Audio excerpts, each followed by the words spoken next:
Hi friends, welcome to my channel Supply Chain Knowledge, and today's ongoing topic is Export and Import Explained, and we are on chapter 5 in which we will be discussing about the export documentation and the insurance part, which plays very important role in EXIM business.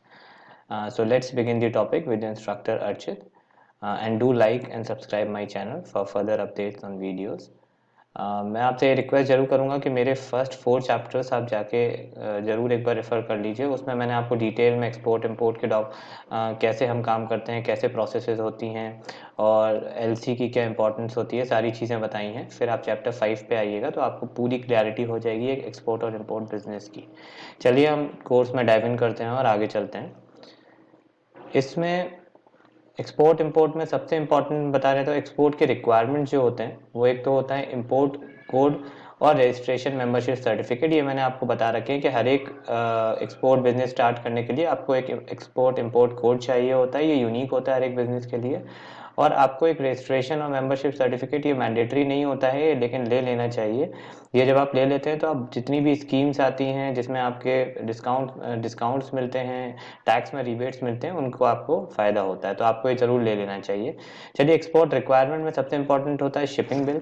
Shipping bill एक बहुत ही important चीज़ है क्योंकि ये main documents होता है वो जो चाहिए होता है कस्टम अथॉरिटी को एक शिपमेंट को अलाउ करने के लिए, कंट्री से बाहर जाने के लिए। ये मेन डॉक्यूमेंट होता है, इसलिए इसकी इंपॉर्टेंस बहुत ज़्यादा होती है। इसके बाद जो दूसरा आते हैं bill of lading, airway bill और commercial invoice. Bill of lading basically एक एक्नॉलेजमेंट होता है कि आपका मटेरियल जो है शिप पे जा चुका है। एयरवे बिल भी बहुत इंपॉर्टेंट होता है, वो बताता है कि आपका शिपमेंट कहाँ पर है, ये एयरवे बिल में रिक्वायर्ड होता है। कमर्शियल इनवॉइसेज आपकी मस्ट होती हैं अगर आप कोई शिपमेंट डॉक्यूमेंट भेज रहे हैं तो। और रेगुलेटरी डॉक्यूमेंट्स होते हैं बहुत सारे जो एक्सपोर्ट में रिक्वायर्ड होते हैं। बिल ऑफ एक्सचेंज होता है। बिल ऑफ एक्सचेंज बहुत इंपॉर्टेंट होता है, ये बेसिकली एक एक्सपोर्टर इसको इशू करता है और ये बहुत इंपॉर्टेंट होता है जब मटेरियल रिसिव करता है एक इंपोर्टर अपने कंट्री में। फिर सर्टिफिकेट ऑफ ऑरिजिन होते हैं, AR4 AR5, ये एक्साइज के रिक्वायरमेंट के लिए AR4 AR5 चाहिए होते हैं जब कोई एक्साइज करवाते हैं कोई मटेरियल की डिस्पैच कराने से पहले। इंस्पेक्शन सर्टिफिकेट बहुत ज़रूरी होते हैं कि आपको हमेशा इंश्योर करना चाहिए कि आपके गुड्स जो हैं वो इंस्पेक्टेड हों इन दी सोर्स कंट्री इटसेल्फ, जिससे बाद में कोई उन पर ऑब्जेक्शन रेज ना कर पाए इंपोर्टर और उसकी वजह से आपको पेमेंट में इशू ना आए। तो इसलिए आप एक एक्सटर्नल एजेंसी को हायर करके इंस्पेक्शन सर्टिफिकेट ज़रूर करवाते हैं उसका। पैकिंग लिस्ट या मैनिफेस्ट हम इसको बहुत ज़्यादा बोलते हैं। पैकिंग लिस्ट में सारी डिटेल्स रहती हैं, कौन से डॉक्यूमेंट्स है, कितना वेट है उसका, कितनी वॉल्यूम्स हैं, सब इसमें डिफाइंड रहता है। एक डिक्लेरेशन ऑफ एक्सपोर्ट रहता है। तो ये उसके बाद अब मैं आता हूँ basically shipping bill pay. Shipping bill की अब समझ लीजिए, शिपिंग बिल बेसिकली 4-4 तरह के होते हैं। शिपिंग बिल मैंने बताया बहुत इंपॉर्टेंट होता है। तो जो वाइट कलर का शिपिंग बिल होता है जिसको हम इशू करते हैं, जिसकी 3 कॉपीज़ बनती हैं, वो बेसिकली उन गुड्स के लिए होता है जिसमें हमारी वो ड्यूटी फ्री गुड्स होती हैं। ठीक है, तो कोई भी ये जो चेंजेस आते हैं शिपिंग बिल में 4 तरह के, white, green, yellow, blue. Shipping bill basically export duty और सेस उस पर लग रहा है उसके बेसिस पे डिफरेंस होता है इनमें।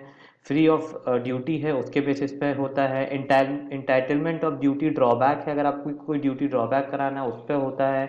या entitlement of credit of duty under DEBP schemes होती हैं, जैसे मैंने आपको स्कीम्स बताई थी बहुत सारी। या आपको कुछ मटीरियल री एक्सपोर्ट कराना है इंपोर्ट करा के किसी कंट्री से, वहाँ पर रिक्वायरमेंट होता है। तो बेसिकली वाइट बिल वो होता है जिसके लिए 3 कॉपीज़ लगती हैं शिपिंग बिल में, और ये होता है ड्यूटी फ्री गुड्स के लिए। उसके बाद सिमिलरली ऐसी ग्रीन जो होता है उसकी 4 कॉपीज़ लगती हैं, और वो जैसे हमें जिसमें ड्यूटी का ड्रॉबैक लेना है उनके लिए होता है। येलो फॉर ड्यूटेबल गुड्स होता है, इसकी 3 कॉपीज़ लगती हैं जिसमें हमारी ड्यूटीज़ लगती हैं। और ब्लू होता है DEPP स्कीम, जो मैंने बताया बहुत सारी डिस्काउंट स्कीम जो आपको मिलती हैं, उसके लिए 7 कॉपीज़ लगती हैं इसकी, ये भी बहुत इंपॉर्टेंट है। चलिए, documents required for processing shipping bills. अगर हमें शिपिंग बिल एक बनाना है तो उसके लिए हमें बहुत सारे डॉक्यूमेंट्स देने पड़ते हैं। वो डॉक्यूमेंट्स को हम लोग एक बार देख लेते हैं। सबसे पहले होता है एक GR form for all shipment, इसकी 2 कॉपीज़ होती हैं। GR फॉर्म मस्ट रिक्वायर्ड होता है। फिर एक पैकिंग लिस्ट होती है जिसकी 4 कॉपीज़ लगती हैं। इसमें बेसिकली आपकी क्या कंटेंट है, कौन सा क्वांटिटी आप कितनी भिजवा रहे हैं, ग्रॉस कितना है उसका, नेट वेट कितना है ऑफ ईच पैकेज, ये इसमें रहता है। फिर आपकी इन्वॉइसेज रहती हैं, इसकी 4 कॉपीज़ रहती हैं। इनके रेलिवेंट पर्टिकुलर्स होते हैं हैं, बहुत ज़रूरी होता है कि टोटल आपका FOB कितना है, CI वैल्यू कितनी है, इसमें आपको फुल डिस्क्रिप्शन ऑफ गुड्स इसमें देना होगा, तो ये सब मेंशन होता है इनवॉइस में। फिर आपका होता है कॉन्ट्रैक्ट, LC, परचेज ऑर्डर, ये बेसिकली बहुत ज़रूरी होते हैं जब आप किसी एक्सपोर्टर पोर्टर में जब आप बिजनेस स्टार्ट करते हैं तो आपका PO बनता है, आप कोई परफॉर्मा इनवॉइस बनाते हैं, या LC बहुत इंपॉर्टेंट होता है। LC का मैंने एक सेपरेट चैप्टर आपको दिया है, आप उसमें गो थ्रू करिए, उसमें आपको समझ में आएगा कितनी इंपॉर्टेंट होती है LC एक्सपोर्ट इंपोर्ट के लिए। AR4 AR5 दोनों रिक्वायर्ड होते हैं। AR4 AR5 जब आप कोई डॉक्यूमेंट अपने मैन्युफैक्चरिंग कंपनी से बाहर भेज रहे होते हैं जिसको एक्साइज का इंस्पेक्शन रिक्वायर्ड होता है, उसमें AR4 और AR5 लगते हैं। फिर आपको इंस्पेक्शन सर्टिफिकेट लगता है। तो ये बेसिकली डॉक्यूमेंट्स आपको देने पड़ेंगे अगर आपको एक शिपिंग बिल क्रिएट करना है। उसके बाद होते हैं post parcel custom clearance document. देखिए पोस्ट पार्सल अलग होते हैं। पोस्ट पार्सल में आपको शिपिंग बिल नहीं बनता है, उसके लिए आप उसकी जगह आपको एक custom declaration issued by UPU होता है। UPU जो हमारी बॉडी होती है, ये एक तरह से होती है यूनिवर्सल पोस्टल यूनियन होती है, ये एक इशू करती है आपको डिक्लेरेशन फॉर्म, इसके बेसिस पे हम लोग आगे डिस्पैच कराते हैं। फिर एक इसमें डिस्पैच नोट होता है, ये बहुत ज़रूरी होता है, ये CP2 CP3 तरह से होते हैं। डिस्पैच नोट बेसिकली ये बताता है कि मान लीजिए आपने यहाँ से कुछ एक्सपोर्ट किया और वो इंपोर्ट कंट्री में पहुँचा, और अगर बाई चांस उसका जो इम्पोर्टर है उसका एड्रेस ट्रेस नहीं हो पा रहा है तो उस गुड्स का क्या करना है, ये डिस्पैच नोट में मेंशन होता है। उसके बाद बहुत सारे डॉक्यूमेंट्स होते हैं जो डायमेंशन और साइजेस होते हैं, इसमें वो प्रिस्क्राइब्ड होते हैं कि मिनिमम साइज़ क्या है आपका, मैक्सिमम साइज़ क्या है। देखिए minimum size total surface area में हमेशा 1.140 mm क्रॉस 90 mm से मतलब कम नहीं होना चाहिए। मैक्सिमम साइज़ आपका होता है वो 1.05 मीटर होना चाहिए। उसकी सर्कमफ्रेंस, वॉल्यूमेट्रिक, बहुत सारी वेट के रिक्वायरमेंट्स इतने होते हैं। मैक्सिमम वेट आपका 10 kg यूजुअली होना चाहिए, ठीक है। और 20 kg में अगर कोई डेस्टिनेशन अलाउ कर रहे हैं वहाँ पर होना चाहिए पोस्टल सर्विसेज में। तो ये तीनों चीज़ें बहुत रिक्वायर्ड हैं, डायमेंशन और वेट। अब समझ लीजिए आप क्लियरेंस डॉक्यूमेंट्स कौन कौन से होते हैं। क्लियरेंस डॉक्यूमेंट बहुत तरह के होते हैं अगर आप जाएंगे, क्योंकि ये बहुत ही वास्ट टॉपिक है। इसमें मैं हर एक चीज़ आपकी कवर कर रहा हूँ, हर एक डॉक्यूमेंट के बारे में बता रहा हूँ। अगर आप ध्यान से इस वीडियो को सुनेंगे तो आपको सब कुछ क्लियर हो जाएगा। कमर्शियल इन्वॉइस क्या होती है, देखिए कमर्शियल इन्वॉइस एक बहुत ज़रूरी इन्वॉइस होती है कि ये बेसिकली एक सेलर इशू करता है जिसमें आपकी पूरी जो रियलाइजेशन वैल्यू होती है गुड्स की वो इसमें मेंशन रहती है, ट्रेड टर्म्स भी इसमें मेंशन रहते हैं, तो ये बहुत ज़रूरत होती है। एक कॉन्सुलर इन्वॉइस होती है, ये भी एक तरह का सर्टिफिकेशन बहुत ज़रूरी होता है। ये बेसिकली उन कंट्रीज़ में चाहिए होता है, जैसे बहुत सारे कंट्रीज़ हैं, Kenya, Tanzania, Mauritius, New Zealand, Burma, Iraq, Australia, यहाँ पर इनका रिक्वायरमेंट होता है। ये एक प्रिस्क्राइब फॉर्मेट में बनाया जाता है और इसको साइन करता है काउंसिल ऑफ इंपोर्टिंग कंट्री। जो काउंसलर है इंपोर्टिंग कंट्री का, जहां ये मटेरियल जा रहा है वहां की काउंसिल एक होती है जो एक्सपोर्टिंग कंट्री में बैठती है, वो इसको साइन ऑफ करके देती है, काउंसलर। तो ये काउंसलर इनवॉइस होती है। आपकी कस्टम इनवॉइस होती है, ये mainly needed for the countries like USA and Canada. It is prepared in special form है ये एक तरह का, जो प्रेजेंट करते हैं हम लोग कस्टम अथॉरिटीज़ पर जब ये कनाडा और US में एंटर कर रहा है तब शिपमेंट।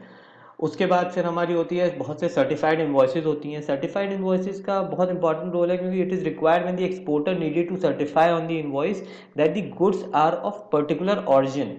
देखिए बहुत सारे कंट्रीज में कन्फ्यूजन होता है कि जैसे आप कोई इंपोर्ट चाइना से करवा रहे हैं तो वहाँ एक्चुअली आप इम्पोर्टर को बहुत बार जाना होता है कि अगर वो इंडिया में आ रहा है मटेरियल कोई चाइना से, तो वो एक्चुअली चाइना ही की मैन्युफैक्चरिंग है या उसने कहीं US से परचेज किया है, तो ये सर्टिफिकेट वो आपको बताता है। फिर ये ब्लैक लिस्ट सर्टिफिकेट्स होते हैं।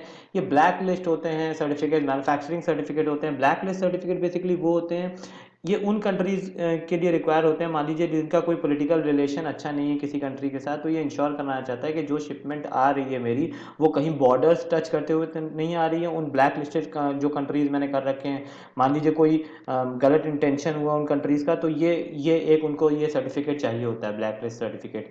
मैन्युफैक्चरर सर्टिफिकेट, ये बेसिकली मैन्युफैक्चरिंग उसी की है ओरिजिनल, ये उन्हीं का इक्विपमेंट है या नहीं, ये वो जानना चाहते हैं। केमिकल सर्टिफिकेट बहुत जगह चाहिए होते हैं, ठीक है। केमिकल सर्टिफिकेट्स की भी रिक्वायरमेंट बहुत जगह होती है। ये बेसिकली इंश्योर कराते हैं कि आपकी क्वालिटी और ग्रेड ऑफ जो आइटम है वो जैसे कोई ओर्स हो गए, कोई पिगमेंट्स हो गए, उनके लिए रिक्वायरमेंट होता है। हेल्थ के होते हैं बहुत सारे, हेल्थ में required for export, food stuff के लिए, मरीन प्रोडक्ट्स में ज़रूरत होती है इसकी। अगर आपके सैनिटी की बात करें तो ये भी बहुत रिक्वायर्ड होते हैं, अगर हमें कोई भी फूड स्टफ़ या मरीन में हम लोग कुछ भेज रहे हैं तो। और इसीलिए ये बहुत ज़रूरी होते हैं। फिर हमारे होते हैं एंटिक्विटी मेजरमेंट्स। ये एंटिक्विटी मेजरमेंट्स बेसिकली ये इंडियन जो आर्कोलॉजिकल सर्वे वाला होता है, ये बेसिकली ये सर्टिफिकेट देता है। और ये उनको इंश्योर कराता है कि भाई ये हमारे आर्कोलॉजिकल सर्वे से बेसिस उन्हीं के मटीरियल उस पे हैं। उसके बाद शिपिंग ऑर्डर होता है। शिपिंग ऑर्डर बेसिकली इशू करती है शिपिंग कंपनी। ये इन्फॉर्म करती है एक्सपोर्टर को कि भाई आपने जो मेरे लिए बुकिंग आपने जो मुझसे कराई है उसके लिए स्पेस मिल गया है वेसल में, और आप अब उसको भेज सकते हैं स्पेसिफाइड फोर्स में, पोर्ट में जिसको आप भेजना चाहते हैं, और इस स्पेसिफाइड डेट में आपकी ये बुकिंग हुई है, तो आप आके आप इसको लोड करवा सकते हैं, हो सकता है आपका। शॉर्ट शिपमेंट फॉर्म बहुत ज़रूरी होता है। मान लीजिए ये अगर आपका कहीं पर मटेरियल जा रहा है तो ये application custom authorities at port देता है, और ये शॉर्ट शिपमेंट की देता है कि मान लीजिए आपको कोई क्लेम करना है इन रिटर्न में, तो ये शॉर्ट शिपमेंट नोट बहुत ज़रूरी होता है। फिर एक शिपिंग एडवाइस होती है। It is prepared an align document to be use to inform the overseas customer about the shipment of goods. ये एक तरह से इन्फॉर्मेशन होती है जो आपका इंपोर्टिंग कंट्री होता है एक्सपोर्टर के थ्रू कि भाई आपका जो शिपमेंट है वो ट्रांजिट में है और वो आ रहा है, तो ये सर्टिफिकेट ये आपको ये बताता है शिपिंग एडवाइस।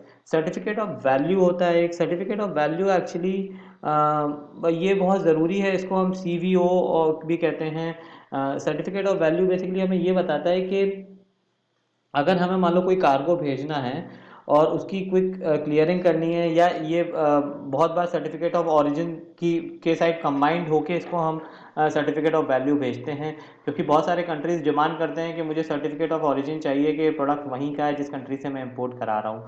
तो ये बेसिकली रिक्वायरमेंट होते हैं। बिल ऑफ लैंडिंग मैंने बताया बहुत ही इंपॉर्टेंट होता है। ये बेसिकली एक्नॉलेजमेंट होता है एक शिपिंग शिपर कैरियर की तरफ से कि भाई आपका मटेरियल लोड हो रहा है, और इसकी बहुत इंपॉर्टेंस होती है during a time of receipt of consignment.